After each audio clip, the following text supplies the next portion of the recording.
Foi? Foi, Vamos amigo. começar então. Senhor Deus, obrigado pelo dia de hoje, Senhor, obrigado por todos terem chegado aqui em segurança, Pai, que agora a gente pode aprender um pouco mais da Tua palavra, Senhor, que a gente possa, a gente está aqui é porque a gente quer saber mais de Ti, Senhor. E que então, que o Senhor abra nossas mentes, nossos corações agora, para a gente poder aprender um pouco mais e que tudo que sai da minha boca aqui não venha de mim, mas venha de Ti, Senhor. Em nome de Jesus, amém. Amém. Então, hoje a aula é sobre contextualização bíblica. A gente está seguindo o livrinho lá, né? Toda a escritura é, um vermelhinho que a gente tem. E o quarto capítulo é sobre a contextualização bíblica. Então, sempre que a gente vai ler uma história, sempre que a gente vai ver qualquer coisa, a gente tem que ter um contexto.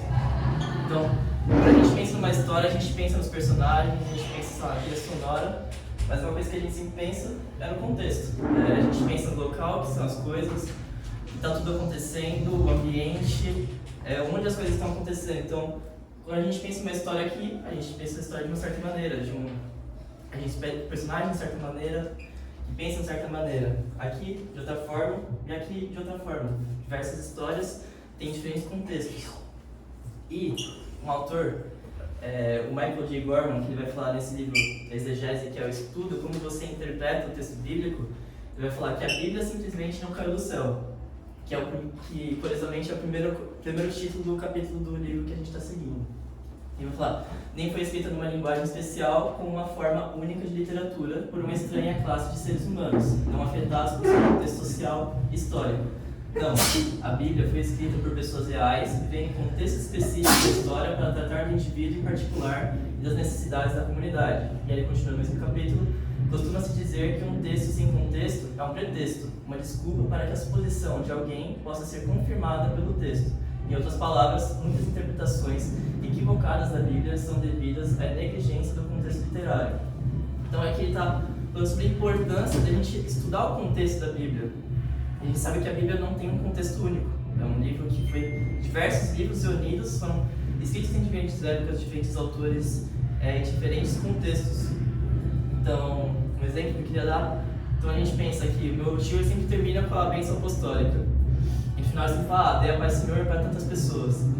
Então, uma pessoa do Butantã, ela pode escutar isso e falar, beleza, uma bênção apostólica. Só que quem é Dona Área Franco vai entender que tem toda uma brincadeira por trás. Vai ter o Marcelo falando que foram 77 pessoas, o Gustavo falando que foram 132, e a gente tem que acertar isso. Então, quem está no contexto da Dona Área Franco entende o contexto, uma riqueza maior por trás de algo que outros cristãos poderiam entender também. Mas quem está na área franca entende de outra forma.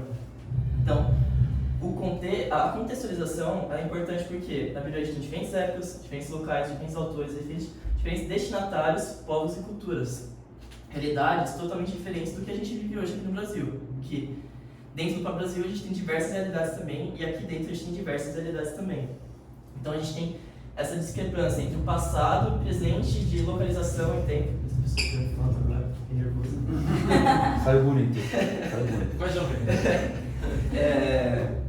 Então, o primeiro fator da importância da contextualização é a gente colocar a nossa mente no momento em que foi escrita a carta. Então, quando a gente quer ler Machado de Assis, a gente tem que botar a nossa mente quando foi escrito a realidade, que era uma realidade de outro Brasil, um Brasil com escravidão, um Brasil que não era industrializado, é muita diferença. E aqui mais ainda, né? 5 mil anos, 10 mil anos de diferença entre os textos. A gente tem outro fator também que é a tipologia. O que é isso? É uma figura de linguagem móvel no tempo. Então, o tipo existiu no passado, mas a gente encontra o antítipo presente aqui no presente, ele é realizado.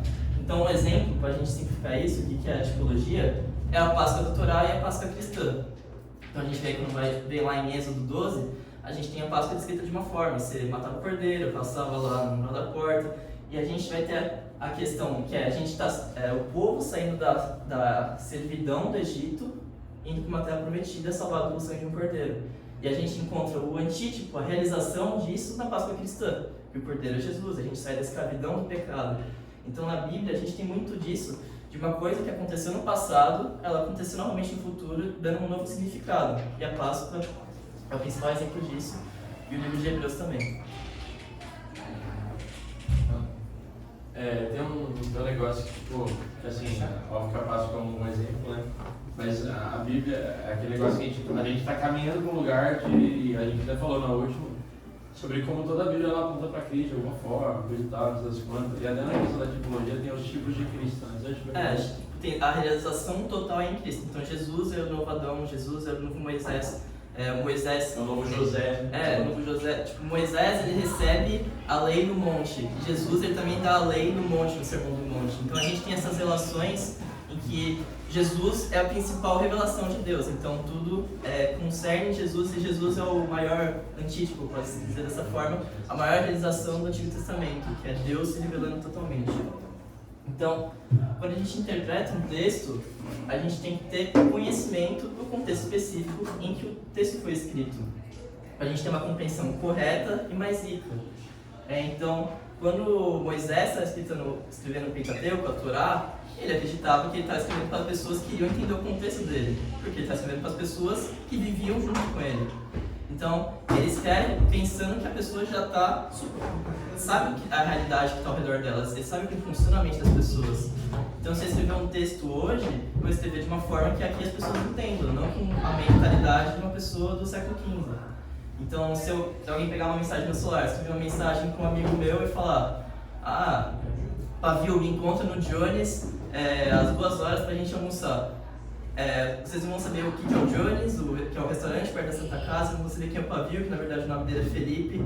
Então, eu vivo no meu contexto e as pessoas, meus amigos da Santa Casa vão entender, mas quem está aqui na Nera Franco não vai entender esse contexto. Porque quando eu escrevi aquela mensagem, eu estava supondo que as pessoas soubessem daquele contexto. E é o que acontece, o que a gente faz, como a gente se comunica. Então, o propósito de estudar o contexto é uma forma de deixar as coisas mais difíceis. Óbvio que fica mais difícil. Você tem que estudar história, você tem que estudar gramática, você tem que estudar diversas coisas para entender a beleza que tem num texto.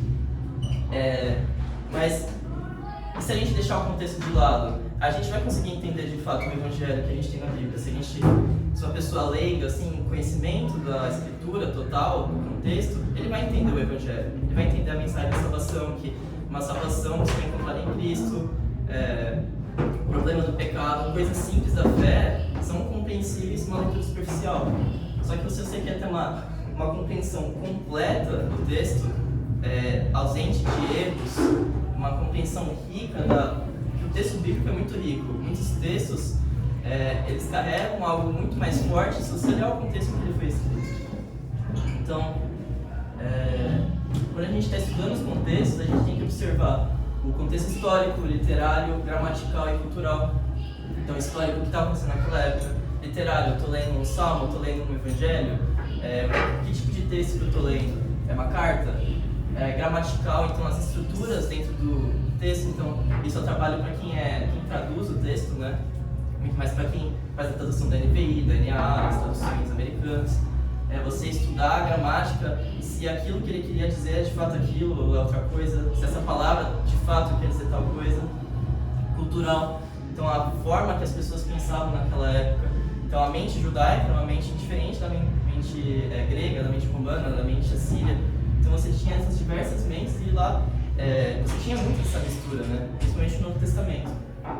Então, quando a gente lê o texto, a gente tem que fazer diversas perguntas. Então, quem escreveu o texto, para quem que ele escreveu, quando, onde, por que ele escreveu, qual era o propósito daquela mensagem, o que significava para os ouvintes originais. Então, eu escutar algo hoje é muito diferente do que uma pessoa de 2000 anos atrás, nas cartas de Paulo. Paulo tinha situações específicas na igreja de Corinto, em cada igreja.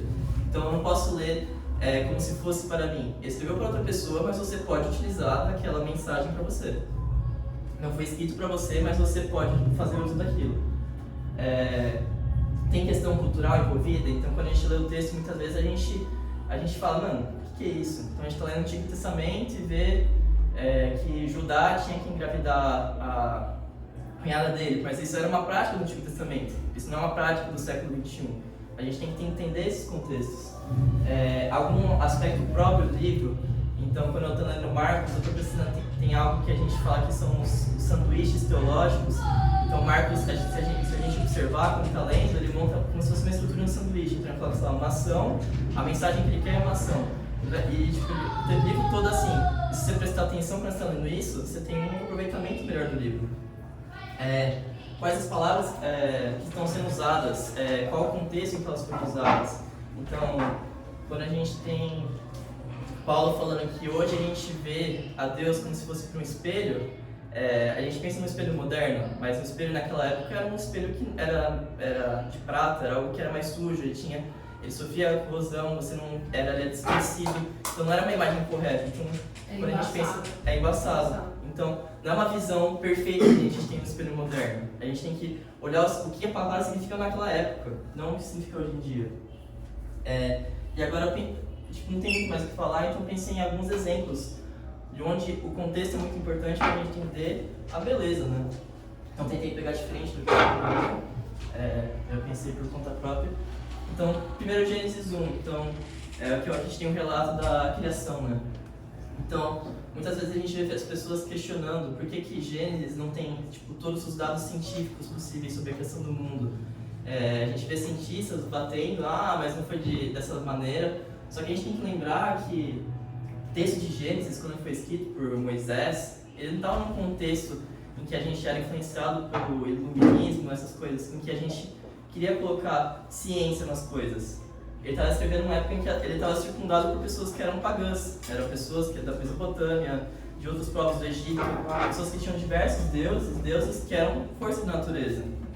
Então, quando Moisés ele coloca que Deus criou o sol, a lua, as estrelas, a terra, o céu, criou tudo, quando coloca isso, está falando que Moisés está falando que o Deus dele é superior aos deuses pagãos.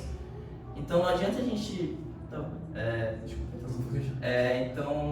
adianta a gente ficar pensando, a gente tem autores como Adolfo Lourenço, é um brasileiro que ele tenta aplicar a ciência em cima do texto bíblico, mas ele mesmo reconhece os limites que ele encontra, porque não é isso que Moisés propunha escrever. Moisés, em um momento, ele queria escrever um artigo científico para Nature, ele queria escrever algo para pessoas da congregação de Israel, né? Para pessoas que estavam em um ambiente pagão. Então ele queria falar que o Deus de Israel era maior que os deuses pagãos. Tem um negócio que é interessante, que quando Moisés ele escreve o texto do Antigo Testamento, lá no Pentateuco, muitos anos depois da criação, né? Moisés estava lá. E um ponto importante é que quando ele vai escrever o Gênesis, ele fala, no princípio Deus criou os céus e a terra, tal, aquele negócio do paralelismo que a gente viu na outra aula. Mas aí tem um momento que ele fala, criou dois luzeiros, um grande e um menor. Um maior e menor.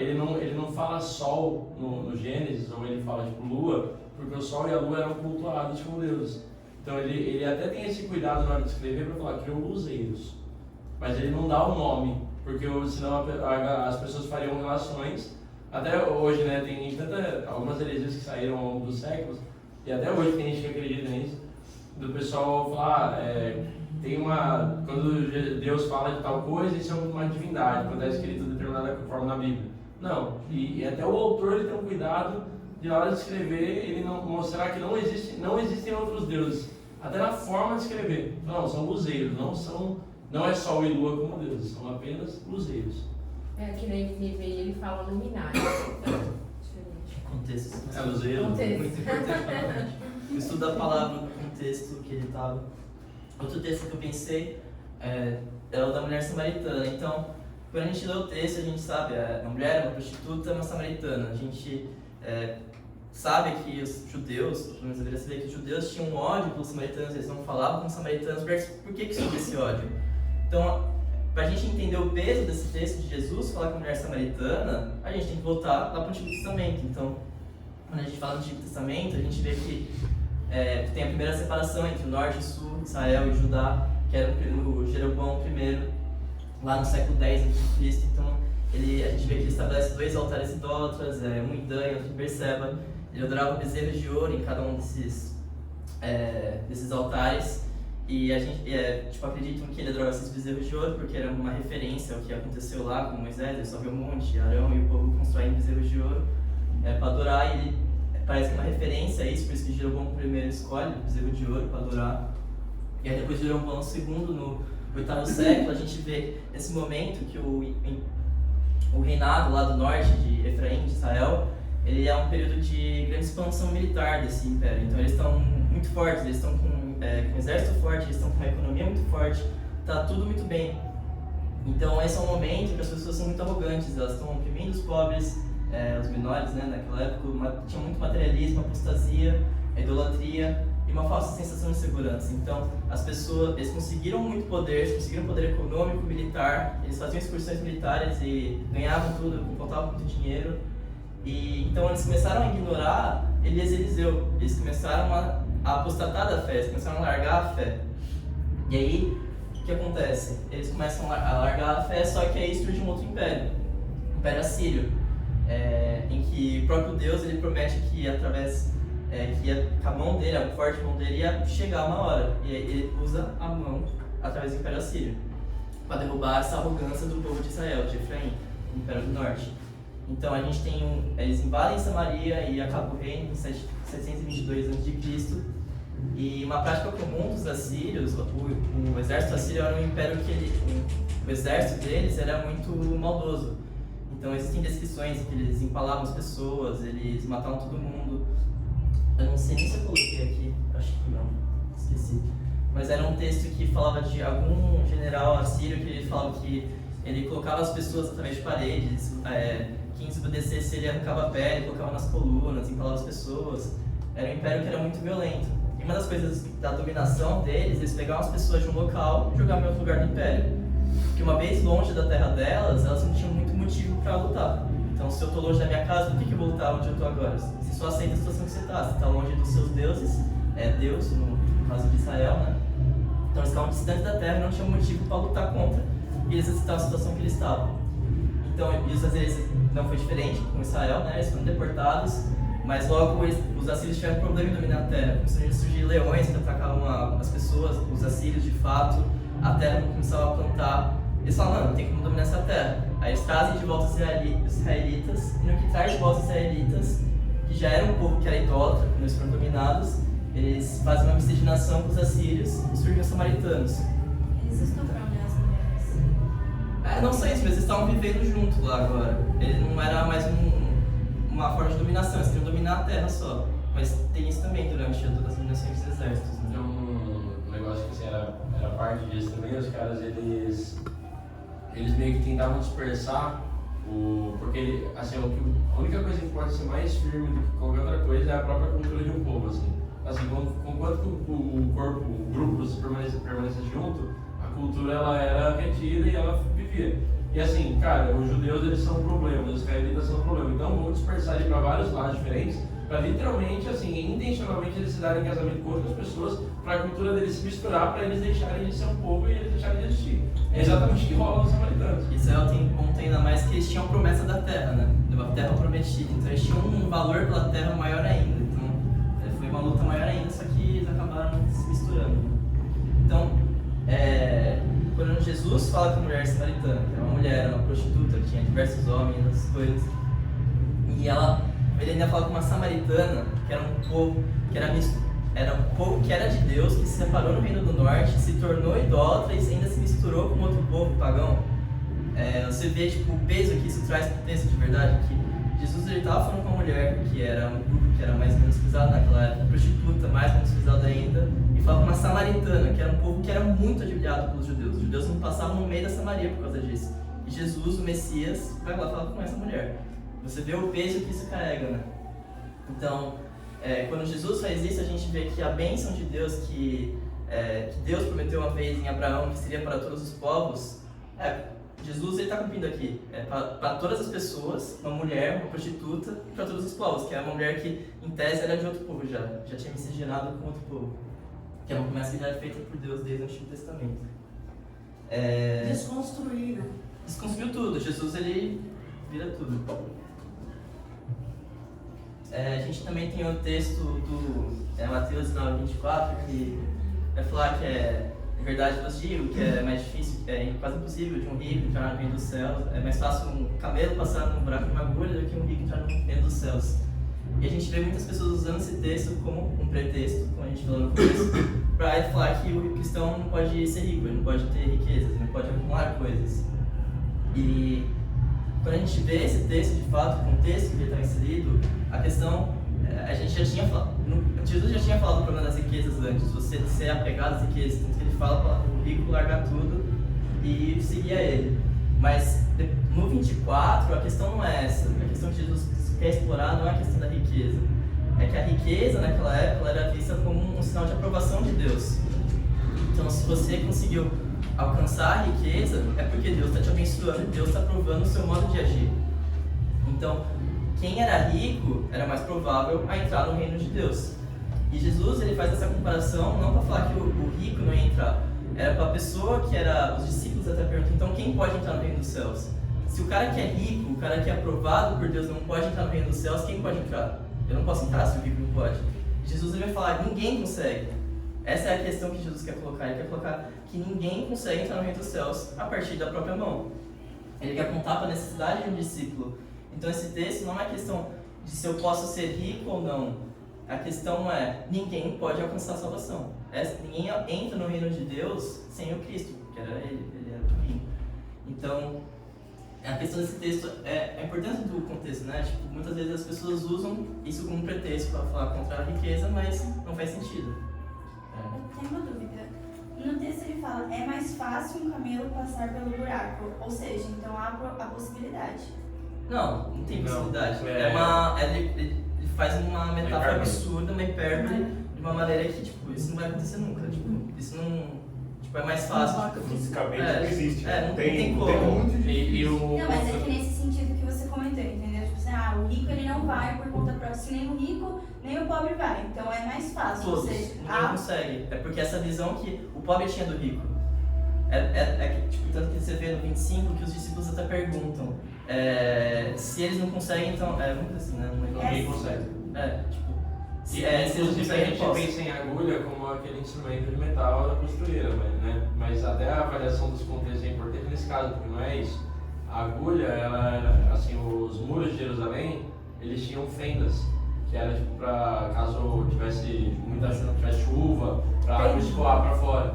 Então não é a agulha, por exemplo, do ferro, né? Tipo, é uma coisa que os caras estavam acostumados a ver, que era como se fosse uma boca de lobo, assim, um bueiro. Mas é mais fácil, como se ele dissesse, é mais fácil botar um caminhão dentro do bueiro do que um rico entrar no reino do céu, seria a mesma coisa. E ele faz isso justamente de uma forma hiperbolizada, para meio que bater de frente com os caras e Ele quer criar essa forma de pensar das pessoas, né? Então o ponto é esse, de você, ninguém é capaz de salvar e é isso. E acho que agora o último exemplo é o mais difícil que eu escolhi, porque é um texto que eu acabei pensando esses dias porque eu estava passando pela rua e vi testemunho de Jeová e resolvi fazer o texto. Que é um texto que eles usam. O que foi? É que os testemunhos de Jeová eles usam muito o texto de João 1 para falar que Jesus não é Deus. Aí Ele foi inspirado. Então, a gente vê que, como a gente está estudando o contexto, a gente tem que perguntar quem escreveu. Então, quem escreveu foi o próprio João. E ele escreveu o evangelho dele para judeus cristãos da dispersão.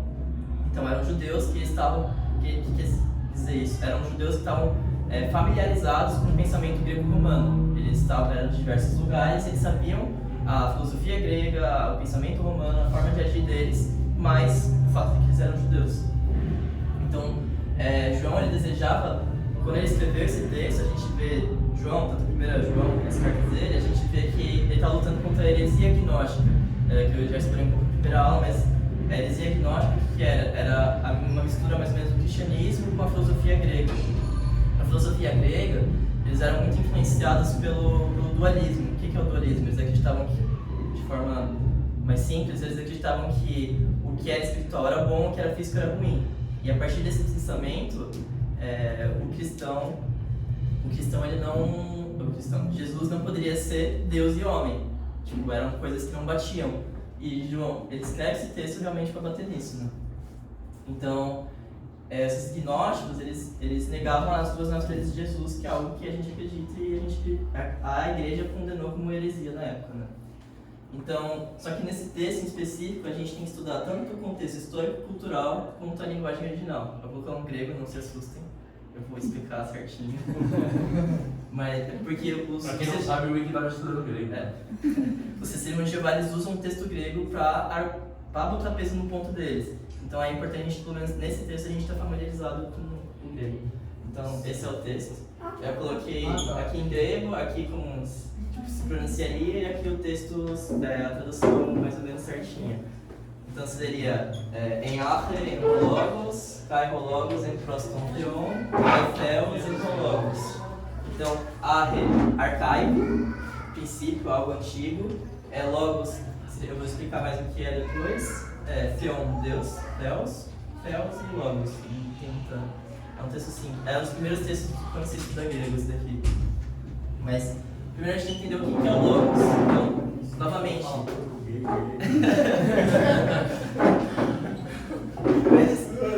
O Logos, dentro da filosofia grega, então João estava escrevendo para pessoas que eram judias, que se tornaram cristãs e estavam acostumadas com a filosofia grega.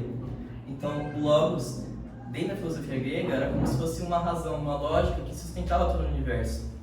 João ia apresentar Jesus como essa força, esse ser que sustentava todo o universo. A gente tem até versículo sobre isso depois.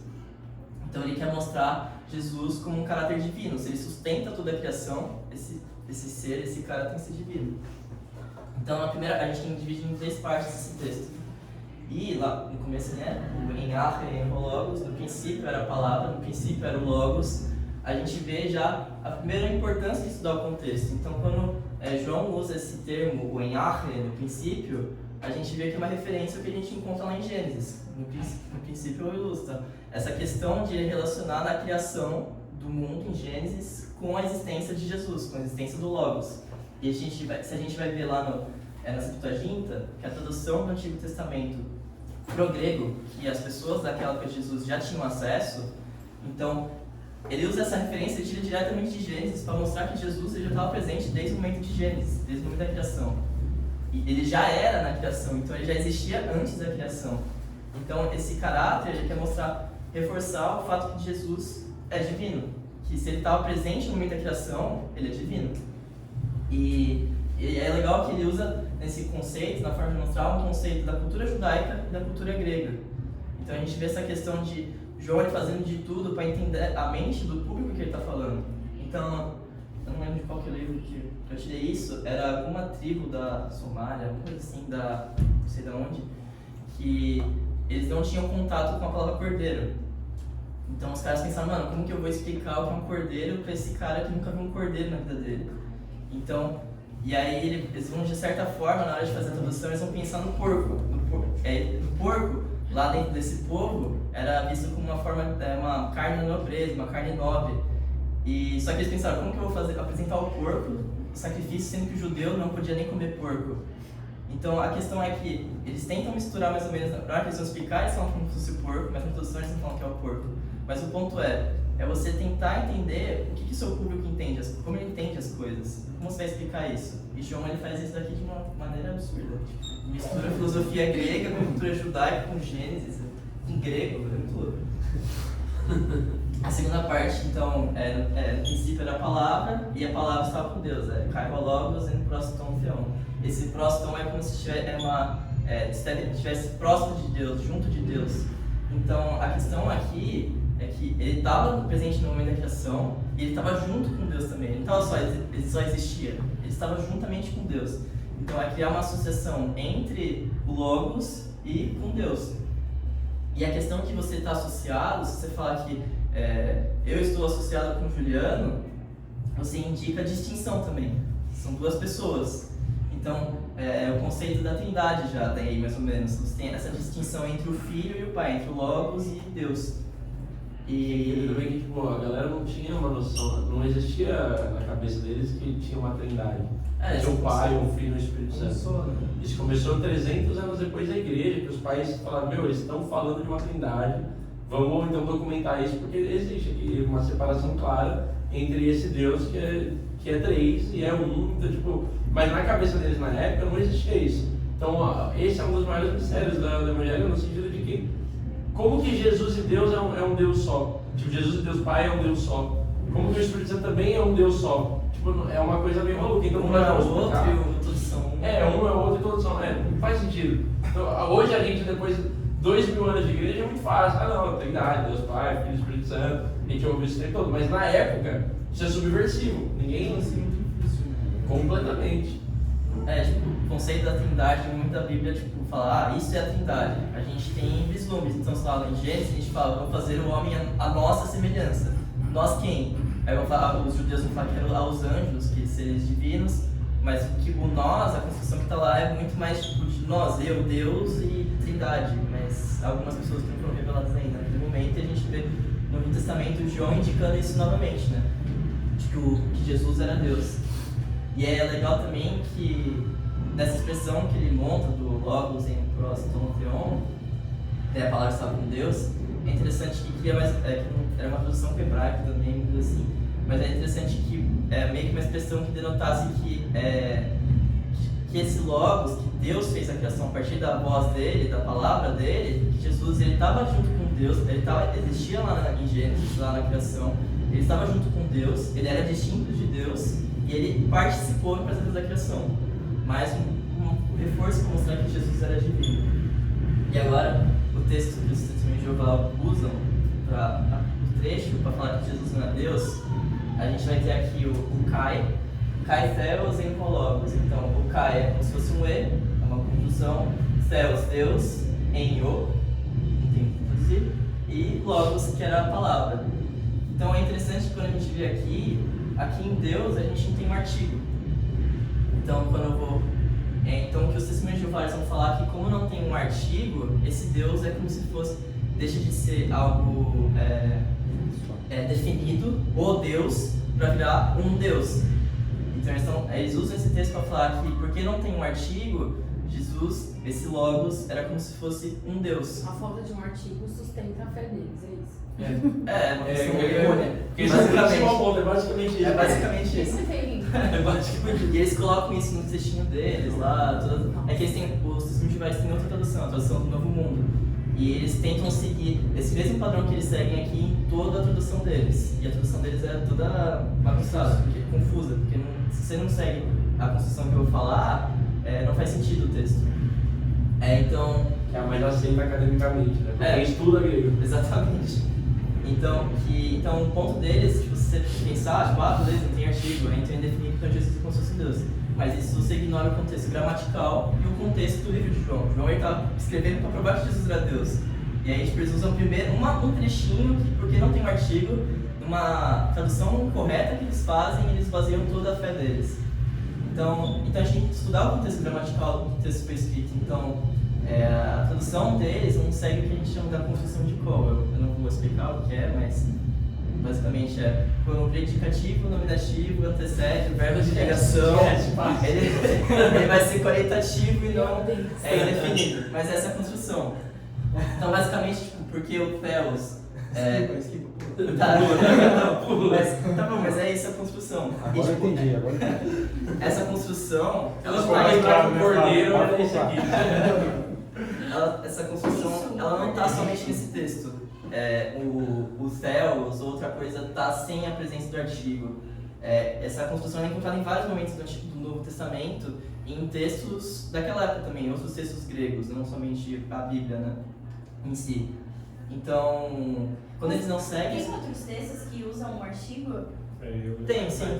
Mas, tipo, essa construção era muito usada também. É que o grego é uma língua que não é ordenada, é uma língua flexível. Então, se eu falo Marcelo bateu no Henrique, é diferente de Henrique bateu no Marcelo. Só que no grego você pode falar, depende da terminação da palavra. Então, eu posso falar Marcelos bateu em Henrique e, tipo, Henrique bateu Marcelos, que continua da mesma maneira. Marcelo que bateu no Henrique, de qualquer maneira. Por isso que é mais difícil você conseguir entender o que aconteceu de fato e aí você tem que levar em conta o contexto. Tem que levar o contexto. Só que aí, tipo, beleza, gramática, tanto faz, muito difícil. Só que se você leva em consideração o conteúdo do livro, o conteúdo total do livro que João queria apresentar, que João vai falar que as nossas mãos tocaram, que Jesus era o próprio Deus, que ele fala que ele era a palavra, que ele era Deus. Diversos momentos em que Jesus prova sua divindade, que é o que João quer demonstrar, e você, por causa de um artigo, você fala que Jesus não é Deus, não faz sentido. Você está ignorando totalmente o contexto de uma religião nova em cima disso. O absurdo que aconteceu lá, né? Então, negar a divindade de Jesus é ignorar o contexto de toda a mensagem de João. Então, tudo que João falou, eles ignoraram por causa de um artigo que não estava lá. Então, para concluir, a gente tem que entender para a compreensão dos princípios básicos da fé, a gente não precisa de um estudo aprofundado dos contextos. Então, se eu quero ler o texto da mulher samaritana, eu posso ler por cima e eu vou entender, ela é uma mulher, uma prostituta, e Jesus foi lá falar com ela, por algum motivo eles não gostavam dos samaritanos, só que se você entende isso de outra forma, você entende a riqueza do texto. A primeira coisa é 1 João, João 1, você vê a beleza do texto, no princípio era a palavra estava com Deus e a palavra era Deus, você já consegue entender uma beleza do texto, mas a partir do momento que você vê que João está relacionando com a filosofia grega, que faz uma referência a Gênesis, que ele usa diversas expressões para falar que Jesus ele estava na criação, participou da criação, você vê a real profundidade do texto. Isso em toda a Bíblia. Eu peguei alguns exemplos que eu conseguia compreender. Existem textos muito mais complexos, tipo Hebreus, que tem muito daquilo que eu falei da tipologia, que Hebreus usa muita coisa do Antigo Testamento se realizando no Novo Testamento em Jesus. Você vê quão belo é isso. É um texto muito bonito. Eu não sei se eu citei aqui na outra, mas quando a gente fala, acho que não foi. Quando a gente vai ver a história de José, a história de José é um absurdo, um tipo de Cristo absurdo, assim, uma tipologia de Cristo.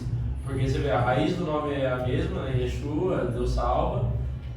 E aí você vê que ele é o filho preferido ali, né, de Jacó, de Israel. E sendo o filho ali, o mais estimado, ele é traído por todos. E aí ele vai, vive cativeiro, depois ele é levado para estar à mão direita do faraó. Então assim, que é o mais poderoso na terra.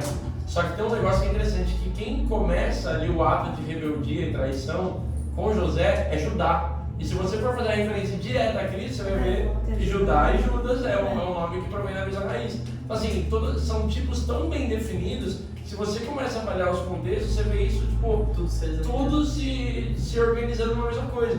Por isso que em Hebreus fala, que a gente até citou, que as sombras tudo que estava acontecendo antes eram sombras do que havia de vir. Inclusive o autor de Hebreus ele usa a filosofia grega e usa o mito da caverna em Hebreus, que é aquele negócio que a gente olhava, os caras estavam indo numa caverna olhando as sombras e se apegando às sombras, acreditando que aquilo era a realidade, mas aquilo eram sombras de uma realidade que haveria de vir. E no...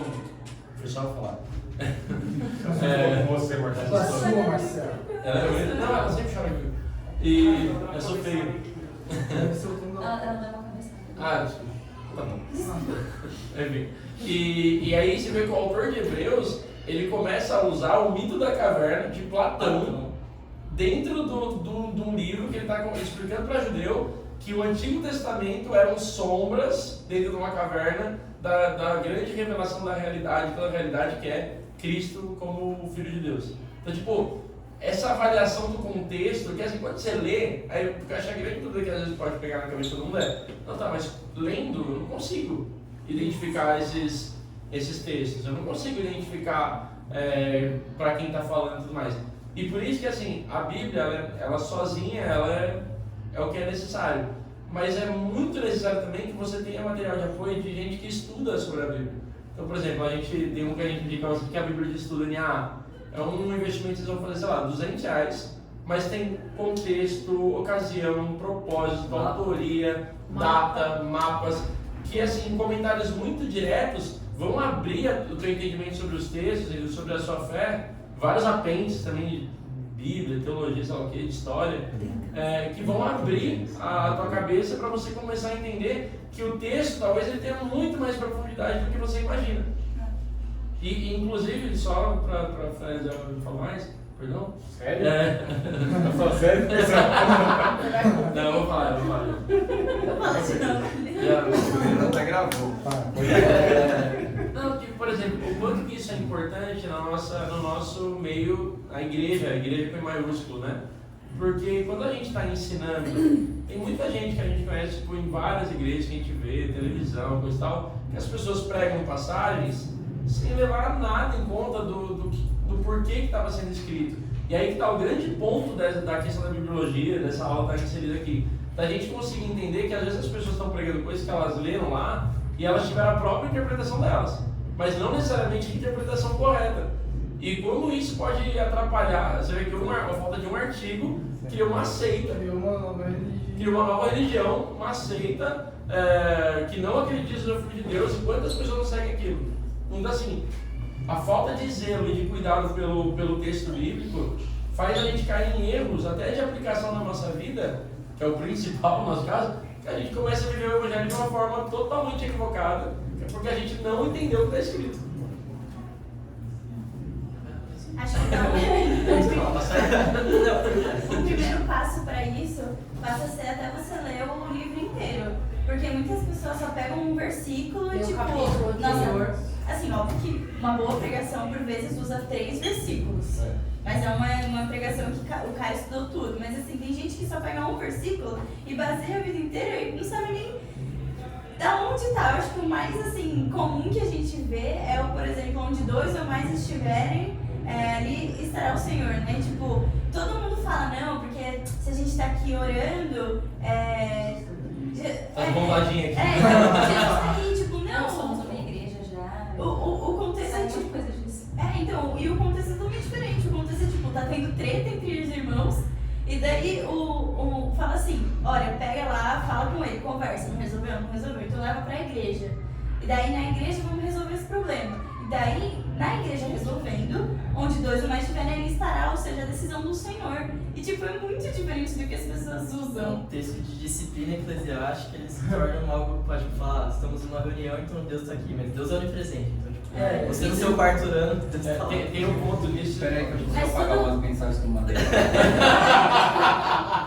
Não, mas tudo isso pra Joane de novo, dizer hein? é que às vezes a gente, tipo, a gente olha umas coisas assim, meu Deus, eu preciso fazer teologia, óbvio, é até um desejo do meu coração que vai fazer teologia, mas o primeiro passo já é começar a ler o livro inteiro, tipo, não é só um versículo e sair publicando, ou sair, é tipo, o primeiro passo é só ler o livro. É bem como o André fala, né? Um pouquinho pra cima, um pouquinho pra baixo, você já tem outro entendimento, né? Se você ler o texto mais de uma vez, você tem outro entendimento quando você lê de novo. E se você ler de novo, você vai pegar um detalhe que você pode ter deixado passar batido. Se você for estudar, você vai entender outro detalhe que você também pode ter deixado passar. E é assim vai, tipo, igual, Hebreus eu tinha, acho que lido uma vez, mas tinha muito tempo atrás, só por ler.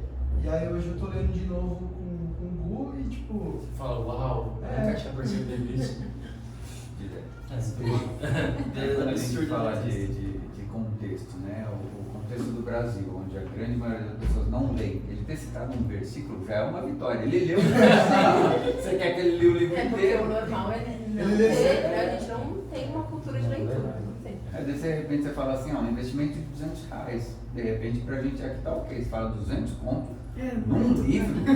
Numa E detalhe, Mais é só o passo inicial, porque você ter. Também não ajuda nada. Não ajuda nada. Primeiro bimestre de teologia, eu Primeiro. faço uns 600, 700 pau em livro. Entendeu? E livro que você precisa ter para estudar. Assim, você tem que ter uma boa biblioteca, você tem que ter material de referência. Assim, são livros e mais livros e mais livros para você entender às vezes um versículo. Entendeu? Para você entender um conceito de um livro. Só o comentário do Hernandes Dias Lopes de João tem 21 capítulos, tem 510 páginas. E é um comentário superficial. É um comentário superficial. Então assim, você vai pegar a carta aos Romanos do Calbart, tem 950 páginas. Só de comentário de O Romanos. sermão do monte do Martin Lloyd Jones é Não, porque tem São tanta 3 referência. capítulos. Tem tanta referência cruzada. Tipo, a Bíblia tem mais de 60 mil, né, referências cruzadas, que fala. Que tipo, são autores que nunca se viram, que falaram sobre o mesmo tema em lugares diferentes. Então assim, tem tantas coisas que estão cruzadas na Bíblia que chega a ser impossível para a mente humana conseguir assimilar tudo no mesmo lugar. É impossível. Então assim, é preciso que alguém estude muito e muito e muito para entender um pouquinho, para você poder estudar e poder entender um pouquinho e aplicar na vida. Tô lembrando o Natan falando do curso de psicologia e falou, pai, não dá. Natan escreveu um livro que é tão complexo que os caras escreveram um livro para entender o livro dele. Fala só nós aqui. O que nós estamos fazendo aqui? E o que é mais interessante é que assim, a Bíblia, ela é uma revelação, óbvio que ela foi escrita por Deus, mas ela é uma revelação direta pra gente. Assim, tem um livro do Paulo On, que até o Henrique queria ter usado aqui para ser a base da bibliologia, que chama E Deus Falou na Língua dos Homens, do Paulo On, que é um exegeta grego brasileiro. Tá na biblioteca. Ele fala que assim, a Bíblia, ela é Deus fazendo de uma forma que a gente entenda.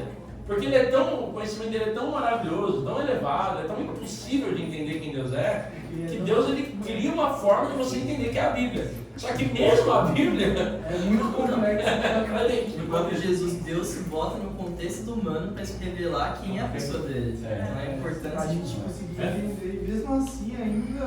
Né? Pô, Então, só pra, antes das dúvidas, se tiver esse texto de Hebreus, que vai falar: pois quando já deviam ser mestres, levando em conta o tempo decorrido, vocês têm novamente necessidade de alguém que lhes ensine quais são os princípios elementares dos oráculos de Deus. Passaram a ter necessidade de leite e não de alimento sólido. Ora, todo aquele que se alimenta de leite é inexperiente na palavra da justiça, porque é criança.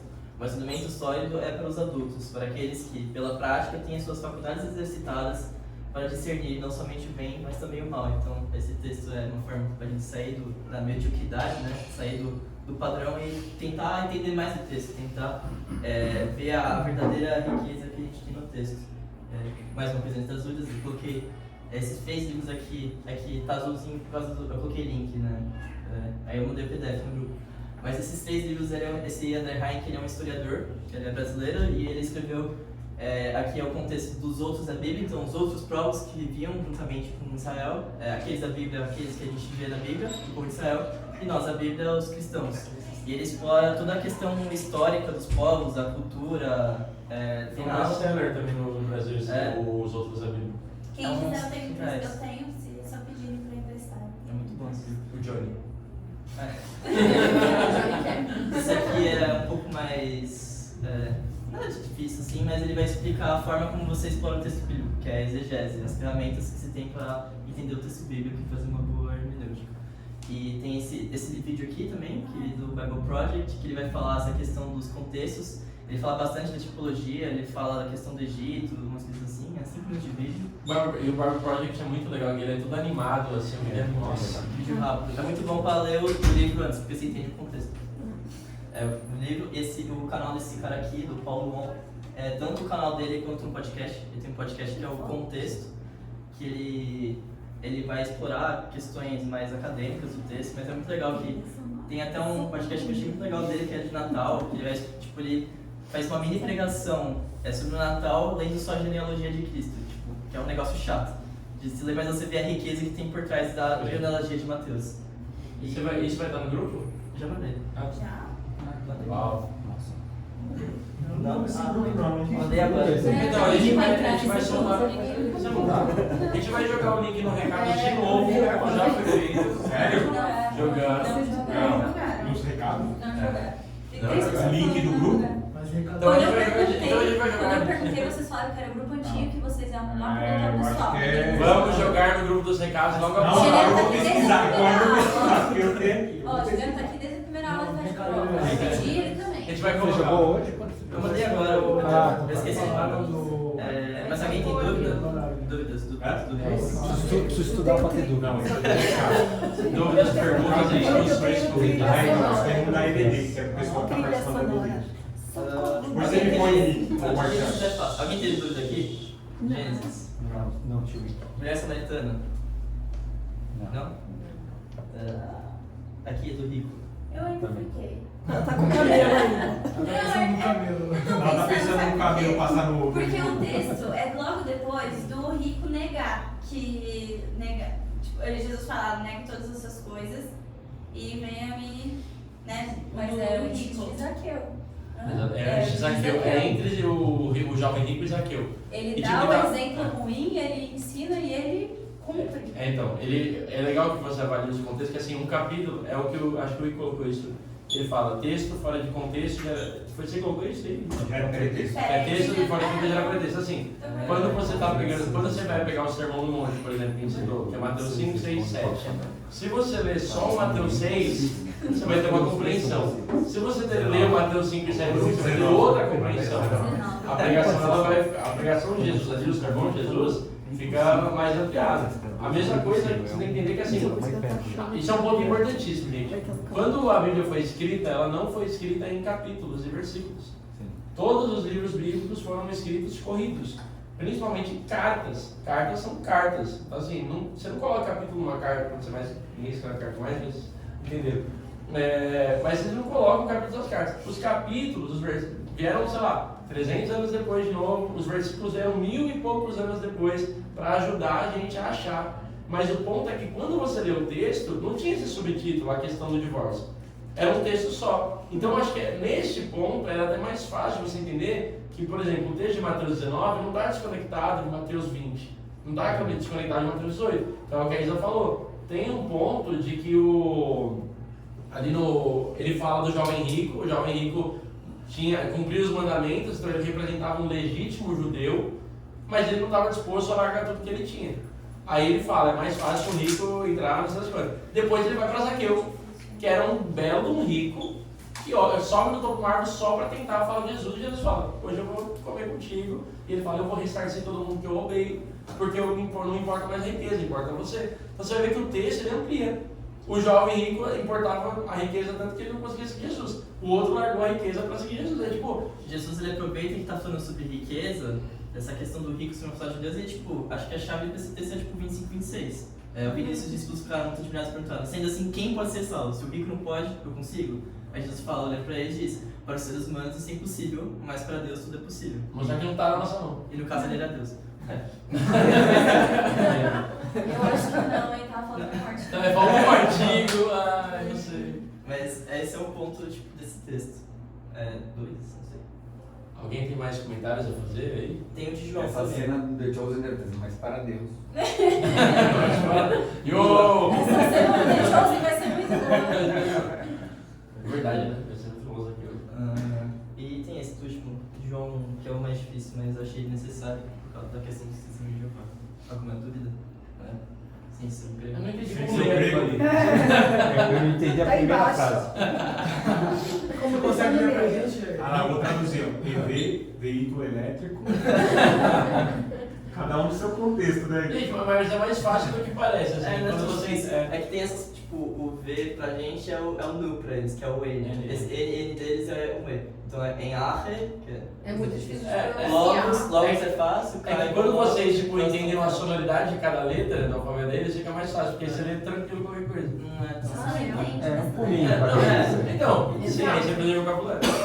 Acho que tem coisa que não é tão difícil lá. Então é mais E fácil aí falar os do que enrolados. interpretar. É que o em aqui ele não é. Ele é verbo de ser. Era Deus. Você que está estudando aí, que a língua russa tem algo a ver com o grego, não tem? É, tem- Escrita. Não sei se Sim. tem a ver com o grego, mas tipo, muitas línguas, tipo, lá, Germânico. mas assim, é a questão da flexibilidade da língua. Então a dificuldade da língua grega, essa questão que, tipo, pra gente português ele é ordenado. Então onde está o sujeito, onde está o verbo, vai definir o que vai fazer cada coisa na frase. Então a questão Marcelo batendo Henrique, Henrique batendo Marcelo são coisas diferentes. Só que no grego a gente vai ter a questão da terminação. Então aqui quem vai fazer o sujeito, no caso, é toda a palavra que tem aqui, que no caso é no singular masculino e no presente, não sei. Mas o os aqui é o que define quem vai ser o sujeito. É tipo, por exemplo, Jesus Cristo, às vezes está escrito como É, Jesus Cristão e às vezes aqui, ó. como Jesus Christos. Aqui é o Porque caso mais depende se ele é o fácil. sujeito ou não, entendeu, da frase. Aqui, esse logos e o theon são substantivos. O os aqui indica quem vai ser o nominativo, quem vai ser o sujeito. O on é o caso acusativo, vai indicar quem vai ser o objeto direto da frase. Então, Você tá falando grego, né, Pedro? quem estava diante de Deus era o logos. Mas essa é a dificuldade do grego. Então, mas Essa é a dificuldade do algo, grego. mas assim, fora do grego, que todo mundo vai ter dificuldade aqui nessa sala, inclusive o próprio Henrique, todo mundo tem os caras que sabem grego tem Aqui, dificuldade. ó, a maioria das palavras comuns russas é formada de raízes gregas e latinas. É que a gente tem que entender que a Grécia, Tá estudando, hein, Joyce? a Grécia, ela foi quase que o centro do pensamento do mundo ocidental. Então, óbvio que as pessoas não são teoricamente ocidentais, mas tipo, o pensamento grego ele se difundiu para o mundo de uma forma que todo mundo bebe da cultura grega. O português tem grego. Quando você fala psicólogo é uma palavra grega. Então, ortodontia, ortodoxia são palavras gregas. Orto de reto e doxa de adoração. Então, assim, é uma adoração reta, uma adoração correta. Então, todas as palavras que a gente tem em vários idiomas, em vários lugares, bebem muito grego. É o que a gente Eu achei que a tem. maioria derivava do latim. Não, sim, mas o próprio latim ele tem algumas derivações do grego também. Porque a gente tem que lembrar, tipo, o que a gente tem hoje nos Estados Unidos pra gente é o que na época eles tinham pros gregos. Então, O a gente tem grego palavras é em uma- inglês hoje em dia. Então, sei lá, É. tem palavras que, tipo, shopping, coach, são palavras que, tipo, são do inglês e a gente usa como se fosse, tipo, do nosso idioma, mas não são. Tipo, o pensamento também, a forma como a gente se veste, como a gente come. É a mesma relação que eles tinham pros gregos. E os gregos ainda tinham mais uma coisa maior ainda por causa de Alexandre o Grande, né? Alexandre o Grande, ele domina quase tudo lá e ele gostava muito da cultura grega. Então ele disseminou a cultura grega pra todo mundo. Cara, e assim, se a gente pegar, mano, é muita coisa, né? Por exemplo, quando a gente fala psicopatia, palavra grega. Tipo, homeopata, tudo na medicina, tudo na psicologia, tudo Surgiu lá. nos dentistas também. Cara, todo, endodontia, ortodontia, periodontia, tudo tem a ver com, tudo vem do grego, é tudo grego. A importância do texto grego é porque é que foi escrito... Mas como ninguém aqui vai ter tempo de estudar grego, acho, poucas pessoas, Vou fazer a prova, tem o curso do Iago Martins, que é o 2 Estudo, ele tá fazendo curso de grego agora. Online? É online, é meio carinho, mas é bom, é o que eu fiz, né? mas sobre contextos. Mas alguém tem dúvida, tipo, de algum texto em específico que, sei lá, pensa, não sei. Eu ainda tô de cara com o bagulho da agulha, porque eu achei que era agulha mesmo, né? Agulha de... Acho que tem muita discussão em cima disso ainda, tipo, mas, tipo, do mesmo jeito a hipérbole assim não tem, né? O absurdo assim não tem, a ideia, tipo, não sei. Acho mais absurdo a gente pensar agulhinha mesmo. Mas Eu vi a foto desse, eu até ia perguntar na hora, mas você falou, né? tem alguns exegetas que Que é falam um- que isso que o Marcelo falou é besteira, mas tem alguns que vão falar concordar, mas, tipo, Então eu vi gente Eles falando estão disso. ele tem, tipo, tanto faz, tipo, o ponto de... O ponto principal é o absurdo. que Jesus quis fazer é o absurdo. E aí é interessante você ver a humanidade de Jesus ele sendo irônico, usando uma hipérbole. Isso é uma coisa que você fala, ele não pecou, sendo irônico, né? É engraçado isso. Mas ironia não é pecado. Não, mas às vezes a gente age com ironia, porque assim, na maldade. Eu acho que é porque a gente pensa que Jesus fala, tipo, a gente vê Jesus no Por jeito que todo. faz isso? Mas não é, o The Chosen, mano, eu acho que fala disso. E até Tem muito com aquele Jesus. Tem um negócio que fala. Ele postou uma foto fumando um charuto, e daí o pessoal caiu em cima dele. Foi escandalizado. Agora eu só tenho que lembrar que ele não é Jesus, gente. Relaxa. Mas isso é pro pai, né? Porque Deus perguntando para Adão onde estás. Tá de brincadeira, né? Exatamente. Então assim, Eu não vi o que você falou. tem. Jesus teve para quem gostava, porque Deus perguntando para Adão onde estás. Pois é. Só Então, Tipo, ele Ninguém não sabia. sabia. Não sei. Para mim, o maior exemplo de ironia no Antigo Testamento é Jó, velho. Quando Deus fala, certamente você estava lá quando eu construí e tal coisa. Meu, não é nem o Jesus homem, é o Deus, o Espírito falando. Certamente você estava lá, Jó, quando eu construí, quando eu montei os fundamentos. Desculpa aí, mano. É tipo assim, desculpa aí, cara. Não, beleza. Você que tava lá, né? Você fez. Você fez. Já me sinto menos culpado por ser eu. Mas, Dá até pra ser um mas, pouco mais agora. mas sabe o que é interessante? O meu Deus. Conforme a gente vai lendo os textos, a gente é confrontado com a nossa situação pecaminosa, isso é quando a gente se aprofunda, mas ao mesmo tempo você começa a se tornar uma pessoa muito mais leve, porque você começa. O grande ponto da fé cristã é a gente enxergar quem Cristo é e ver como ele é. Porque quando a gente pode se manifestar o que ele é de fato, a gente haverá de ser como ele é. Eu falo em 1 João. Paulo vai falar, a gente vê de modo imperfeito, a gente vai ver face a face. Eu falei com você disso, né? Então assim, quanto mais você lê, estuda, se aprofunda e reconhece a dimensão ali do texto, mais você consegue enxergar quem ele é. Por isso a sua caminhada fica mais leve, ao mesmo tempo que você entende melhor o tamanho do teu pecado e quanto que você é perdoado do teu pecado. Quanto mais conhece o texto, mais você vê a realidade do evangelho e o quão absurdo é, né? Exato. A beleza que o texto apresenta, né? Alguém tem dúvidas? Não? Bora para encerrar aí isso. Senhor Deus, obrigado pela oportunidade de hoje, poder ensinar mais a tua palavra, Senhor. Obrigado por cada discussão que a gente teve aqui, por cada texto estudado, Senhor, que a gente possa sair dessa aula incentivados, como pelos textos de Hebreus, Senhor, a gente possa sair ir para o alimento sólido, Senhor, a gente possa ver a realidade e a beleza do seu evangelho, Senhor. Que a cada dia que a gente lê a sua palavra, a gente possa se surpreender com a beleza que, como o Senhor inspirou cada um que escreveu a Bíblia, Senhor. A gente possa ver a beleza como as palavras foram utilizadas, as imagens que são feitas e o quão belo é o seu evangelho, a gente possa ser grato todo dia. Vou pedir agora pelo culto de agora, que a gente possa glorificar o teu nome agora, Senhor, que a gente possa estar com os corações abertos no momento do louvor, as nossos corações e mentes abertas no momento da pregação, Senhor, que a gente possa usufruir desse culto, Senhor. Em nome de Jesus, amém. Amém.